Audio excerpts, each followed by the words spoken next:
Iran ও ইসরায়েলের মধ্যে চলমান যুদ্ধের মধ্যপ্রাচ্যের মাঝ আকাশে মিসাইল হামলার ভয়ঙ্কর অভিজ্ঞতার মুখোমুখি হয়েছেন বাংলাদেশি এক পাইলট। এনাম তালুকদার নামের সেই পাইলট বর্ণনা করেছেন তার ভয়ঙ্কর অভিজ্ঞতা। তিনি জানান, হজরত শাহজালাল আন্তর্জাতিক বিমানবন্দর থেকে রিয়াদের উদ্দেশ্যে বিমান বাংলাদেশ এয়ারলাইন্সের একটি ফ্লাইট যখন রাত 2:15 উড্ডয়ন করে তখন আকাশ শান্ত ছিল, আবহাওয়া অনুকূল ছিল। ককপিটের দায়িত্বে ছিলেন বিমানের ফ্লাইট সেফটির প্রধান ক্যাপ্টেন এনামুল হক এবং তার পাশে ছিলেন কো পাইলট রাফসান রিয়াদ।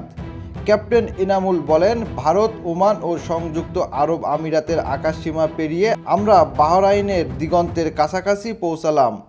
স্থানীয় সময় তখন ভোর 5টা। 40,000 ফুট উচ্চতায় পৃথিবী দেখতে সব সময় অসাধারণ লাগে, কিন্তু সেই অনুভূতি দ্রুতই মিলিয়ে গেল। তার বদলে নেমে এলো আতঙ্ক ও ভয়, কারণ আমরা সম্পূর্ণ অপ্রত্যাশিত কিছু দেখলাম।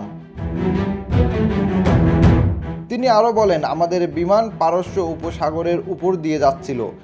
ডান দিকে ইরান, বামে এবং কিছুটা পেছনে বাহরাইন। সূর্য তখনও ওঠেনি, তবে পূর্ব দিগন্তে একটি ক্ষীণ আভা দেখা দিতে শুরু করেছিল। হঠাৎ করেই ইরানের আকাশে একটি উজ্জ্বল ঝলক দেখা গেল। প্রথমে ভেবেছিলাম এটি হয়তো কোনো নিয়মিত সামরিক মহড়ার অংশ, কিন্তু মুহূর্তের মধ্যেই দেখতে পেলাম ক্ষেপণাস্ত্র। ডজন ডজন, এমনকি তারও বেশি ক্ষেপণাস্ত্র দ্রুত গতিতে একের পর এক পশ্চিম দিক থেকে ছুটে যাচ্ছিল। আমার কো পাইলটও হতবাক হয়ে গিয়েছিল। আমরা অবিলম্বে আমাদের উড্ডয়নের রুট পর্যালোচনা করতে শুরু করলাম। একটি প্রশ্ন আমার মনে বারবার ঘুরপাক খাচ্ছিল, যদি এই ক্ষেপণাস্ত্রগুলোর মধ্যে একটিও পথচ্যুত হয়।